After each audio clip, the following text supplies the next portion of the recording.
Pozdravljeni v novi oddaji podcasta BIM Pogovori, v kateri se z gosti sproščeno pogovarjamo o informacijskem modeliranju zgradb in informacijsko-komunikacijskih tehnologijah v gradbeništvu. Z vami sva Robert in Matevž. Pozdravljen, Robi. Zdravo, Matevž. Danes ima spet eno tako posebno oddajo, kjer nimava gosta, imamo pa zelo zanimivo temo. Pogovarjali se bomo namreč o inovativnih tehnologijah v graditeljstvu. To je bil dejansko dogodek, ki se je zgodil 14.6.2018, se pravi, to snemava v petek, to je bilo v četrtek. Robi, ti si tega dogodka udeležil v Mariboru, pa v bistvu plan je dejansko povzetek narediti, ti boš pa povedal v bistvu, kako se ti je zdelo vse skupaj. Ja, najprej bi povedal pač malo na splošno, kako se mi je zdel dogodek. Meni je bil dogodek super. Mene že najprej pritegnilo to, da so inovativne tehnologije v graditeljstvu. Sploh mi ne gre iz jezika. Iz jezika mi ne gre ta beseda, ker skozi govorimo o gradbeništvu, ampak po mojem je bolj prav graditeljstvo. To je pa še malo naprej, a je to izziv, priložnost ali utopija. In pa je bilo zelo veliko govora o tem, je to res utopično ali ne. Ne vem, pač. Jaz mislim, da za kar nekaj stvari predstavljenih je to verjetno utopija, da se bo to kdaj dejansko veljavilo v gradbeništvu, ampak če ne bomo imeli takšnih ciljev, ne bo napredka. Tak bi jaz povzel. Kaj meniš? Ja, v bistvu konec se strinjam. Vse prevečkrat najbolj smo zelo hitro zadovoljni, pa se nekako vrnemo nazaj v gradbeništvu na to, kar že poznamo in nekako ne vidimo priložnosti v nekih recimo relativno takšnih malo odbitih stvarih, kot je blockchain, ki bomo tudi danes kaj omenjala, pa podobnih zadevah. Vsi bi sicer vse o tem razmišljali, ampak ko pa začneš jasno z nekimi recimo inženirji iz prakse govoriti, v bistvu jasno jim je to čist, jih to zanima kalanski sneg, ne vidijo neke nove priložnosti v tem in morda je treba včasih recimo tako malo z glavo skozi zid. Tudi v teh tehnologijah, pa še posebej v gradbeništvu, oziroma graditeljstvo. Ja, verjetno res. Zdaj, dogodek je potekal, v bistvu je bil od dopoldne do zgodnega popoldneva. Zdaj, začel se z nagovorom, jaz bi samo omenil, da sta imela nagovor profesor dr. Tolaci pa dr. Medved iz Lineala. Pa bi mogoče pač začel kar z vsebinskimi stvarmi.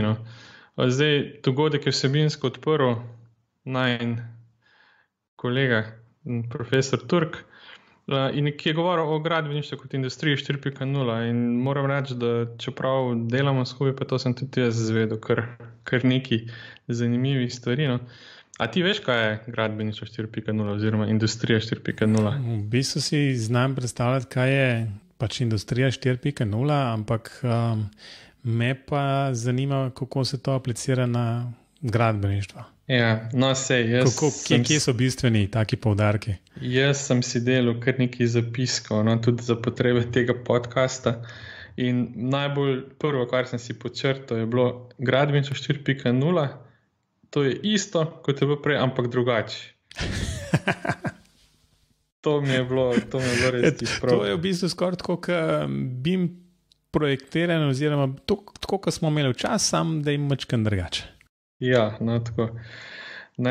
Zdaj, če malo bolj resno zastavim, industrija 4.0, kot Žiga pravi, to je stapljanje fizičnega pa digitalnega. Če industrija 3.0 so imeli isto fizično pa digitalno, ampak to sta bili dve stvari. Imeli si fizično, neko fizično stvar, pa imeli si nek digitalni posnetek tega, ali pa kakorkoli digitalni model tega, da pri industriji 4.0 se pa to dejansko staplja, da v bistvu ne vidiš neke razlike. Tak, če zelo poenostavim. Ampak to stapljanje bi pa ne potekalo brez veliko ročnega dela, ali pa najbolje pa brez ročnega dela. Zdaj, tako in lahko zraven upeljemo pač to umetno inteligenco, pa ne vem kaj, ampak sej razumemo. In recimo en tak primer je bil, to sem si tudi zapisal, recimo povezava avta s cesto, da bi cesta dala avto pač dejansko neke podatke in bi se pa avto temu prilagodil in razumeš pač, v čem bi bil smisel. da bi cesta povedala avto, pač da so senzori, ki bi zaznali, ne vem, da zmrzuje in bi se avto pa prilagodil, mogoče vklopil pogon na vse štiri ali pa kakorkoli, na nek tak način.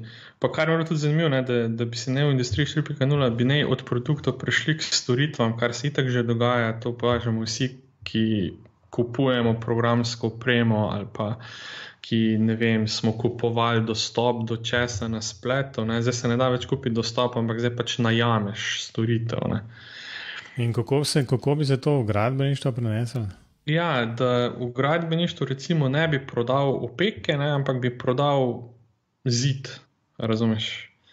Ne? Da bi pač nekdo bi ti prodal storitev postavitve zidu, ne pa same opeke, ne?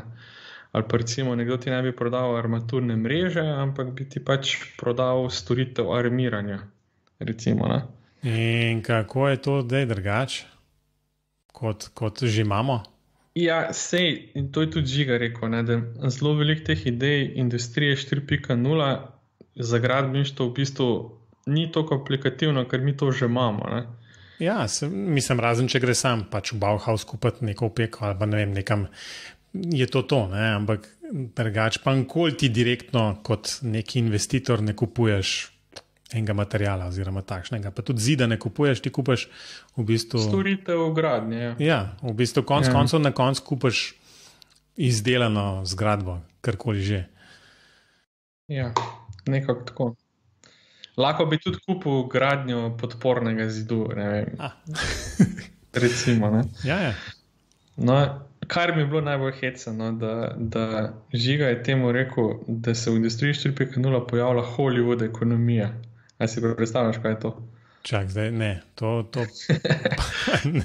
težko apliciram še Hollywood na to.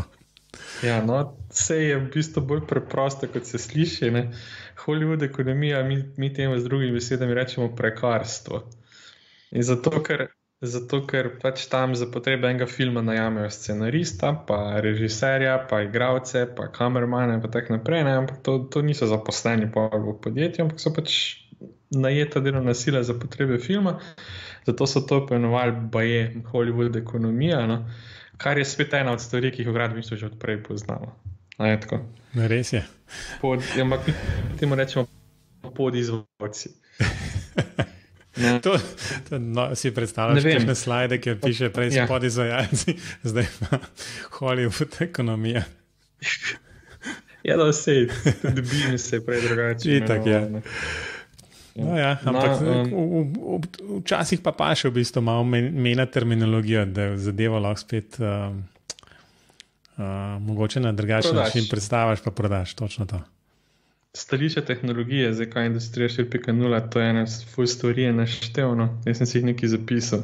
Internet ljudi, stvari, oblak, IKT infrastruktura, digitalni dvojnik vsega, ne?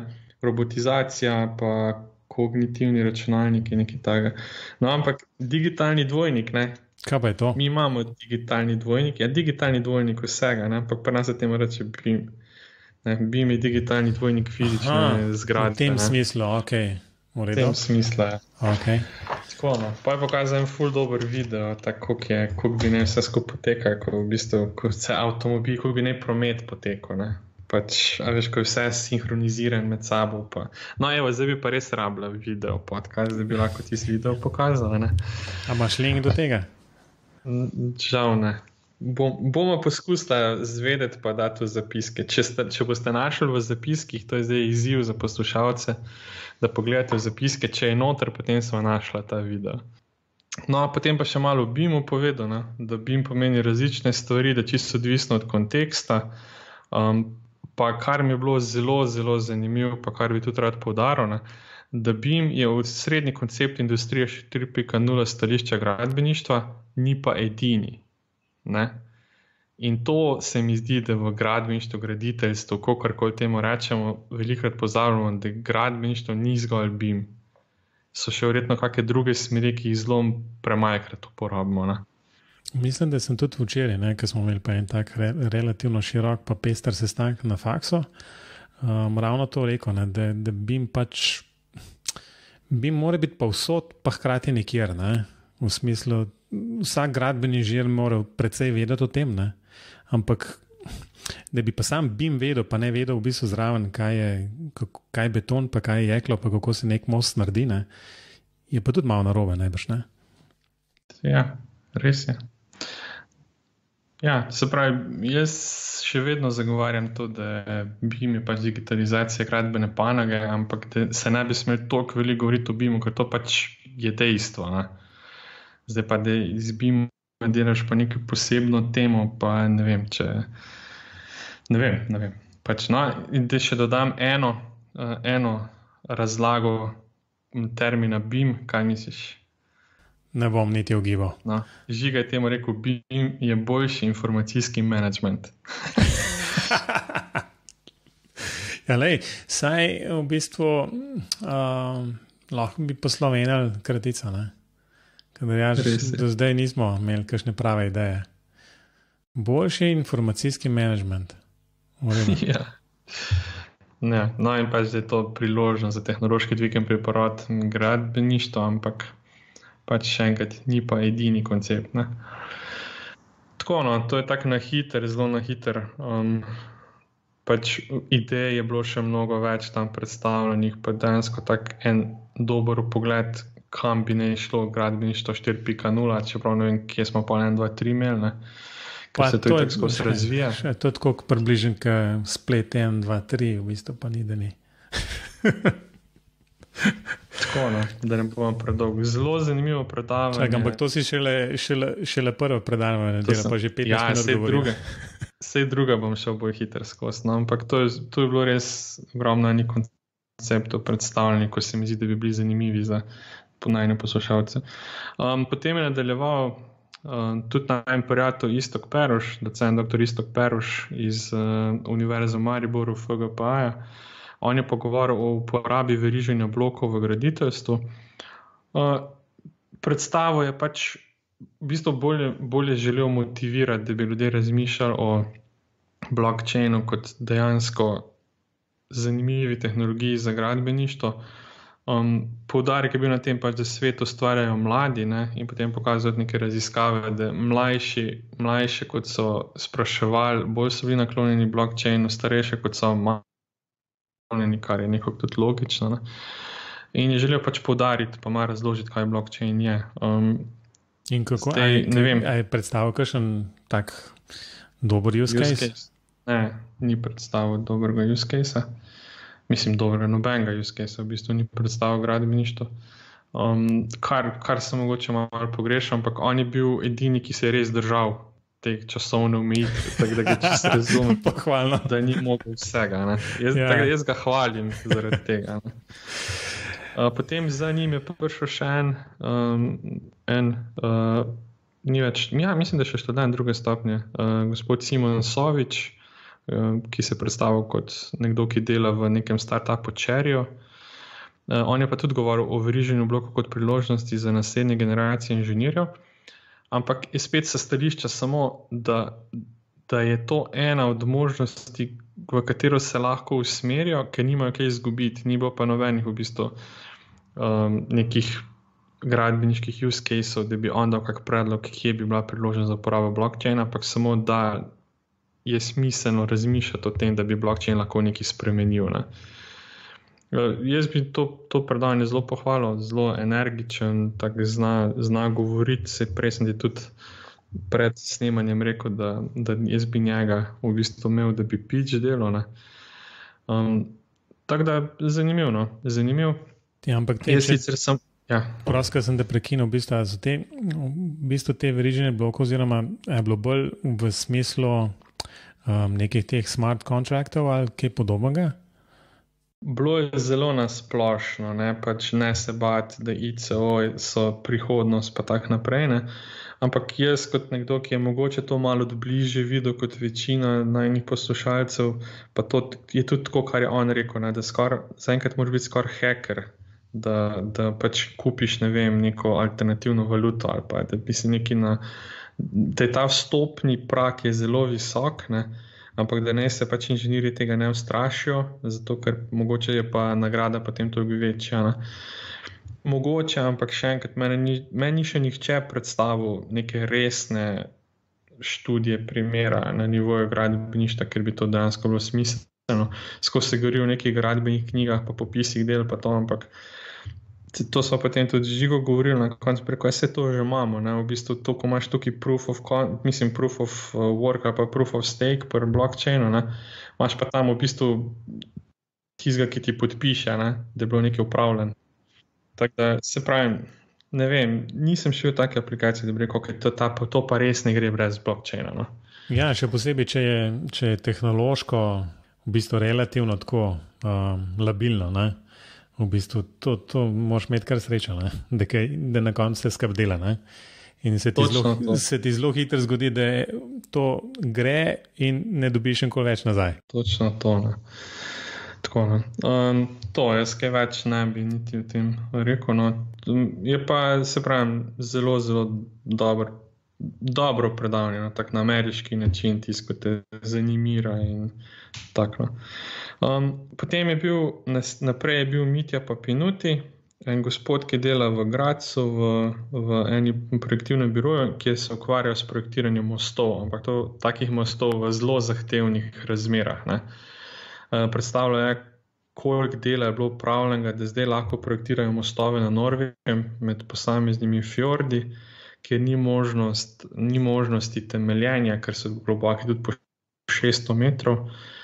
In to zdaj gradijo tako, da sta dva vmesna stebra na nekih plavajočih ploščadih in potem kakšni vplivi so na te podporne stebre, kaj se morajo računati, mislim, ne stebre, na te plavajoče pontone, ne.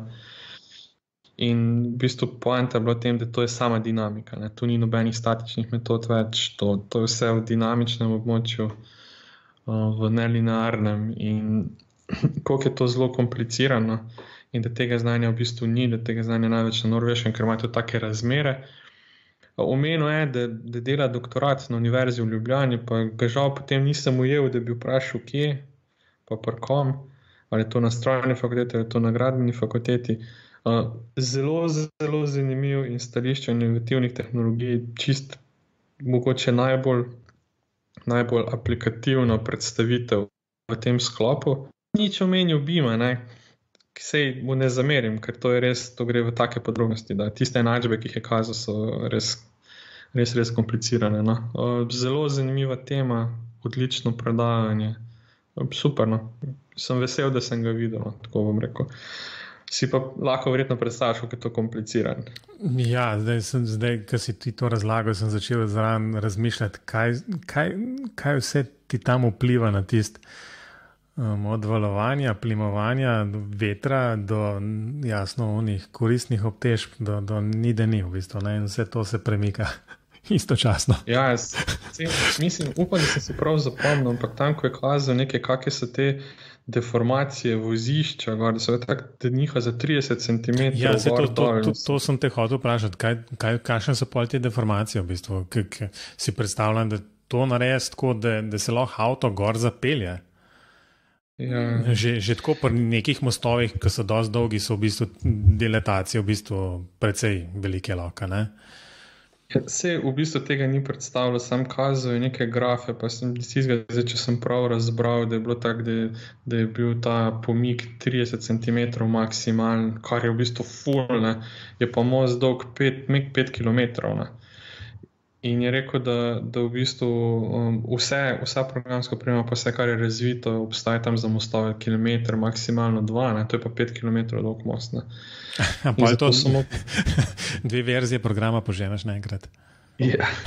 Ne, oni so mogli v bistvu sami nadgraditi program, da je sposoben to zračunati, pa je splunt. No, tukaj za vse študente, ki mogoče to poslušajo, zdaj ste videli, zakaj je treba znati tudi malo programirati včasih. Točno to, evo. Čeprav najbrž ni za gradbeni inženirji to programirali, ampak sen. Ja, on je kakor je razlagal, da to samo gradil, tako da. Pa je gradbeni inženir, ki je sicer študiral v Mariboru. Tako. No, a potem naprej, tu sicer na seznamu je eno predavanje, ki je bilo v drugem sklopu, tako da bom zdaj spustil. Potem sta tudi najna znanca iz inštituta Bimatori, Andrej pa Matevš, predstavljala neke nove profile, ki bi naj prišli z BIM-om. No, poklicev, ne? Inženirjev. Novi profili poklicev, tako novi profili inženirjev. Zdaj, kaj bi se rekel o tem? Mogoče ste jih naštela malo preveč, no, za moj okus, ker sem imel tako občutek, da sta skoraj vsem vlogam, ki so v nekem gradbenem procesu, sta dala zraven BIM. Je bil pa saj tisti prvi del precej zanimiv, ne, kaj BIM je, pa kako vpliv ima pač potem na vse ostalo, pa kdo bi mogel to razvijati. Tisti del je bil super. Čisto vsemi naštetimi profili pol v drugem delu, pa ne vem, no, če bi se lahko strinjal. Ampak imaš ene? Ne, prosti, ker ti skačem besedo, ampak se mi zdi, no, če si tako rekel, pa prej da se nam v bistvu, ne vem, kakorkoli negiral, ne. Mislim, a veš, to BIM-o mora tako vsak vedeti, ne. Zdaj lahko imaš enega ali dva, recimo, taka zelo specifična profila inženirjev, ki recimo bolj sta nagnjena k temu nekemu, recimo, managementu, BIM managementu, upravljanje s temi modeli, koordinaciji med temi. Ampak konec koncev, pa ne vem, če rabimo glih posebej inženirje, ki recimo vladajo BIM. Ne? Kaj to pomeni, da vladaš Revit pa Arhicad naenkrat? Jaz sem se spomnil na eno predstavitev Leona Van Berla, ki sem je tudi enkrat dal med priporočila na BIM pogovorih, kjer je govoril o teh, mislim, da bi bilo top 5 zmot v BIM-u ali nekaj takega. No. Verjetno se bo spomnil. Ja, se spomnim, ja. Ja. No, in ena od tam je bila, da rabiš neke posebne profile. Ne, v bistvu, da bojo morali se pač posamezni inženirji priučiti temu delu. Ne.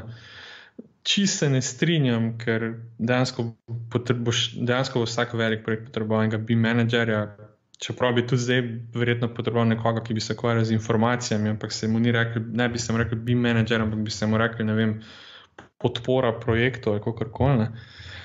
No, so eni profili, ki dejansko se bojo potrebovali in se bo rabo če dalje več. Ne.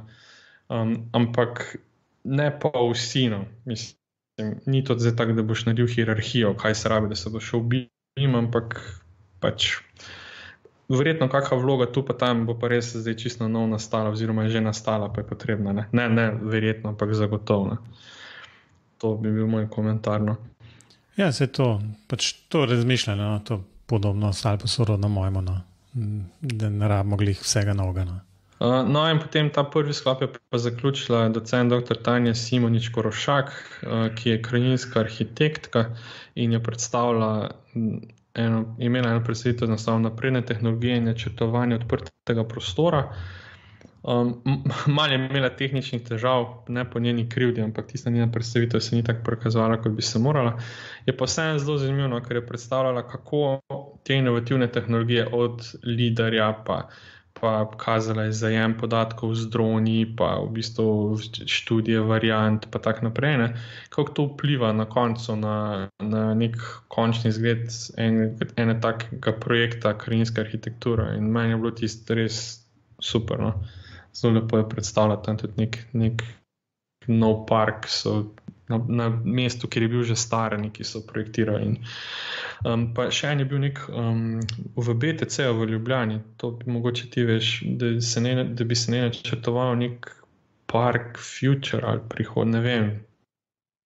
Ne vem, kak ime je, mislim, da je future, ne vem. So bil pa taka drevesa in cel koncept je bil v tem, da so pa nove tehnologije dali enemu tako parku, ne, in je bilo tako v temi in drevesa in pa tako ledo svetlitev od spodaj, ima tako noro, res dobro izgledano. Veš, tako da imaš neko tradicionalno, kot je nek park, ampak pa neke inovativne tehnologije zraven in tisto je bilo super. No. To sem si najbolj zapomnil od tega predavanja. Si že utrujena, greva še na drug sklop? Ja, deva še drugega, ne, to je bil pa, ste imeli odmor, zdaj mi dva odmora ne bomo naredila, ne, ampak greva naprej. Pa sem imel odmor. Jaz moram reči, da na vsakem tem dogodku pridelaš pol ure na uro zamude. Ne? In jaz tega ne razumem in zato sem še bolj ponosen na tisto najno moderiranje CB Malanskega, kjer dejansko nismo imeli zamude na koncu. Ni bilo sicer samo všeč, ampak prioriteta je najbolj, pa da ne pridelamo 1 uro zamude. Ne? Točno to. Ne? In tukaj smo imeli že po prvem sklopu pol ure zamude. No, ni čisto pol ure, 15 minut, ampak je bilo eno predavanje manj. Okay. To nanese 3/4 ure zamude skoraj.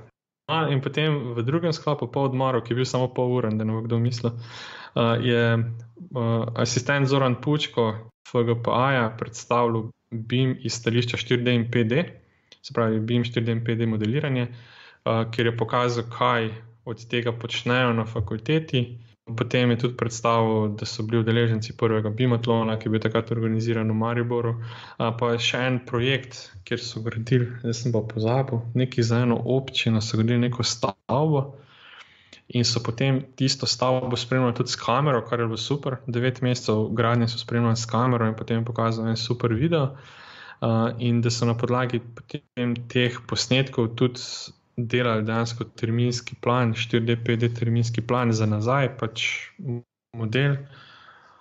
Tako da to zelo lepo, no. Vidi se, da zelo veliko delajo na tem področju in jaz upam, da bo sam tako nadaljeval. Potem je imel profesor Daniel Rebolj predstavljal avtomatizacijo gradnje in kaj to pomeni, je to, da nam je prikazoval, kak je bil razvoj 3D tiskalnikov. Zelo zanimivo spet, prvič sem zvedel, kje se je to začelo, seveda v Ameriki, kje pa druge, v Kaliforniji, ampak zdaj pa težišče razvoja bolj kot ne na Nizozemskem, pa tudi v Italiji je bilo vmes, to si vedel. Ne. En italijanski arhitekt je tudi razvil en ful v redu tiskalnik, pa celo patentiral neko lepilo. Tiste skalnik je edini, ki dela dejansko na mineralnem agregatu, ki ga potem vežeš z nekim lepilom in si pa ful bolj fleksibilen. No, in potem na koncu bo še predstavil tisto idejo, ki si tudi ti verjetno videl, njegovo že 10 let staro o nanorobotkih pa nanogradnji. In kar je zdaj rekel, da se je vmes v tem času zgodil marsikaj, med drugim tudi BIM, ne? In ta model, iz katerega bi lahko tako hišo gradil z nanoroboti, bi zdaj lahko bil direktno BIM, kar je res. Tako, meni bo super predavanje. No? Dejansko sem prvič videl, kakšni so še ti tiskalniki od začetka do konca do zdaj in super. Pa tudi težave, ki so pri tiskanju. Ne? Naslednje predavanje potem je bilo o najpametnejši stavbi na svetu, ki se imenuje The Edge, čeprav sta potem docent dr. Milan Kuhta pa njegova študentka Gaja Karo takoj na začetku povedala, da je zdaj še ena pametnejša, ampak to pametnejša, da pač po neki metodologiji, da je ta, če se ne motim, ta The Edge dosegla 96%, ta nova, ki je nekje v Londonu, pa 98%, v tem smislu najpametnejša. No?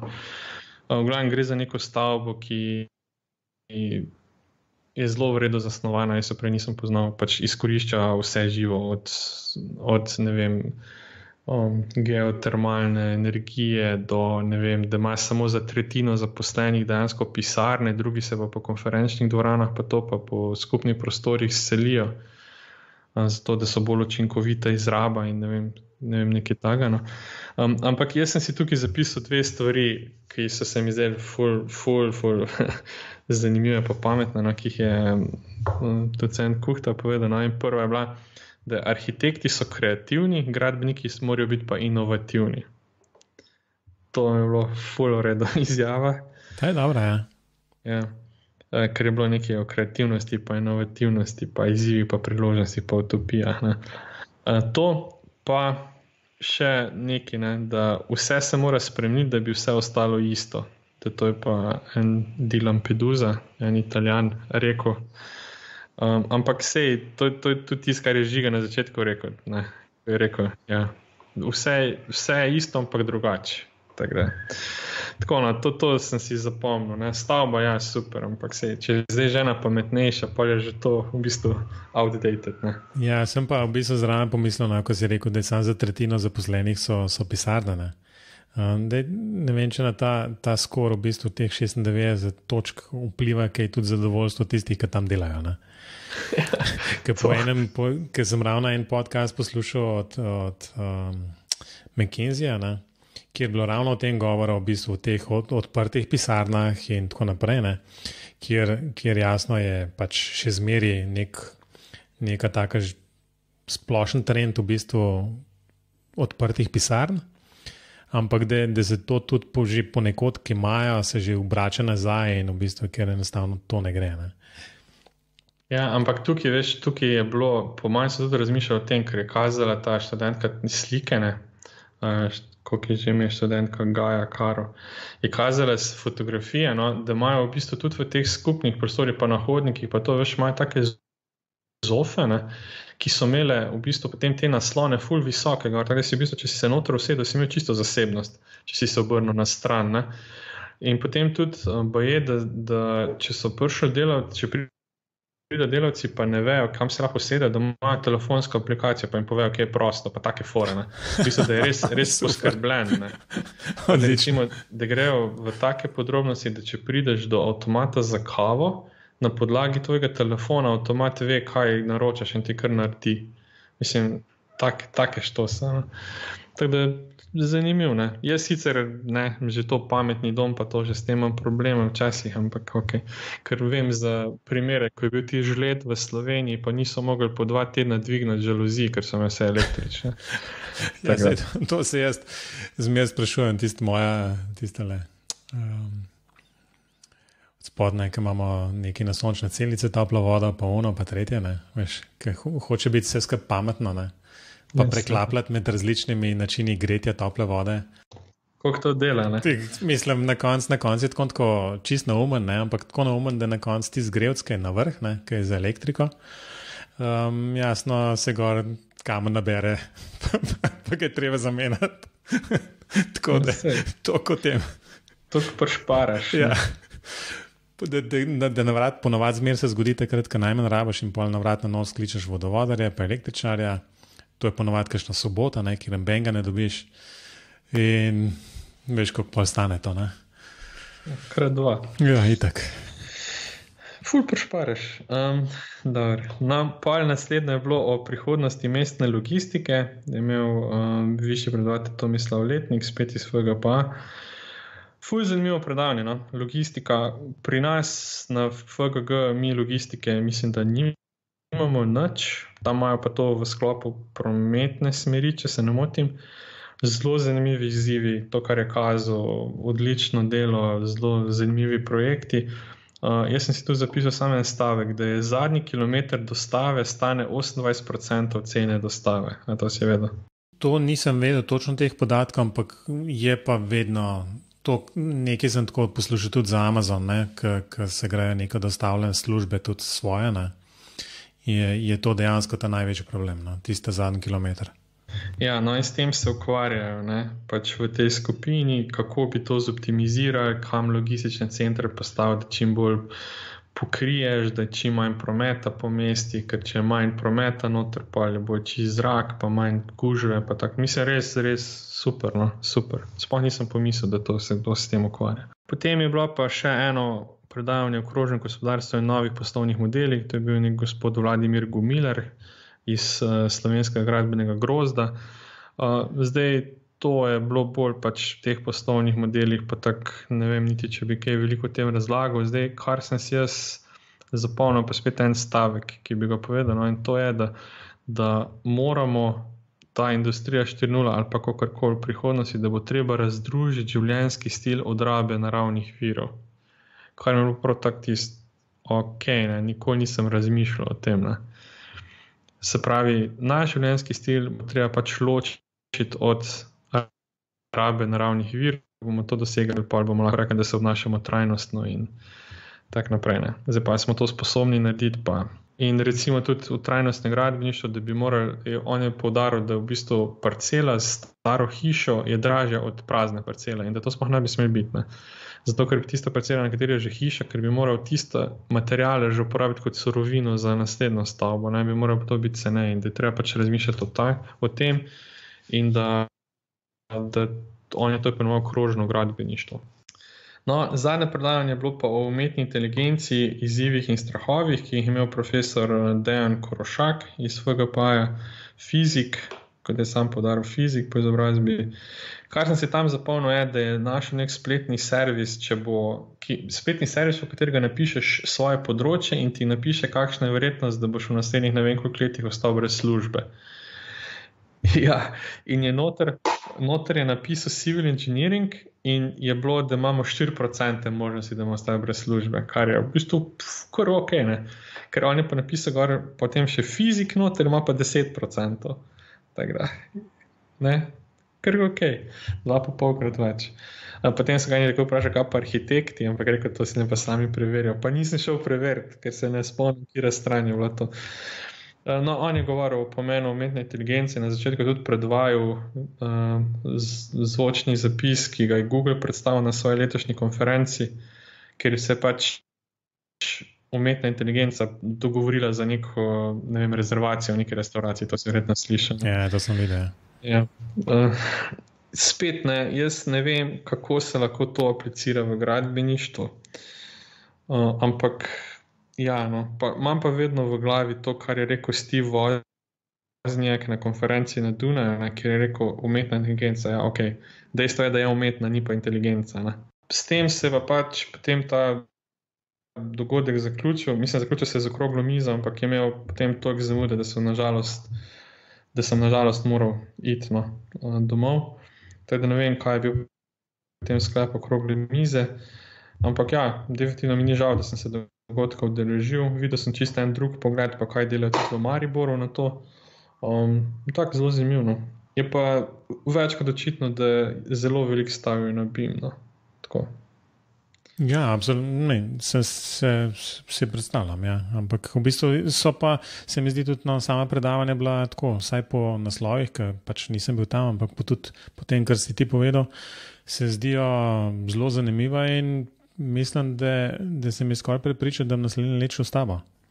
Če bo, se ne vem. Ampak mislim, da je bilo lansko leto tudi, ampak zdaj ne bom rekel, da je bilo ali ni bilo, ampak nekako, no, ampak kakorkoli že, no. Zelo zanimiv, no, v bistvu. Splošna ocena. A moramo od 1 do 10? Ne, mislim tako reči. Naslednje let gre spet, ne? Ja, naslednje leto grem spet, tako da to pomeni, da sem bil verjetno zadovoljen. Pa saj nisem bil toliko razočaran. Če sem bil nad čem razočaran, sem bil na tem, da je zamudilo to. No, ampak ne, ja, v redu. Kot rečeno, v bistvu meni se zdi super. No. Je tako malo, ni tist dejansko samo BIM, ne? Ampak je tudi malo okoli tega, kjer dejansko lahko kakšne nove ideje dobiš. Točno to. Robi, moram vprašati, imaš kakšno priporočilo za danes? Nimam. Imaš? Pa imam, seveda imam. Okay. Ampak je tako že zelo poletno obarvano. Ena knjiga je od enega avtorja, Bill Clinton mu je ime. Sem že slišal. je bivši predsednik Amerike. No in skupaj je James Patterson, ki je pa v bistvu en tak znan avtor teh kriminalk. Sta skupaj napisala eno knjigo, z naslovom The President is Missing. Tako da ba je zelo v redu. Jaz sem jo že kupil, nisem jo pa še uspel preposlušati do konca, ampak recimo od začetka, tisto 1 uro od začetka, ko sem imel priložnost, se sliši zelo v redu. No? Tako da mi že zdaj ni žal, da sem jo kupil, tako da sam še čakam priložnost, da jo odposlušam do konca. Bo pa link noter in je glih tako primerno počitniško branje ali pa poslušanje, kar vam je ljubše. To je to za danes. Robi, najboljš, da ti mail pošljajo ali pa te pogooglajo. Ali pa me na LinkedInu dodajte. Tako. Enako tudi zame. Sicer pa jasno vsi poslušalci še zmeri vabljati, da greste pogledati zapiske, da kaj poklukate na Facebooku, tudi na YouTubeu se lahko naročite, ni ben problem. Tako da to je vse za danes. Se slišimo spet čez 14 dni. Robi, adijo. Adijo.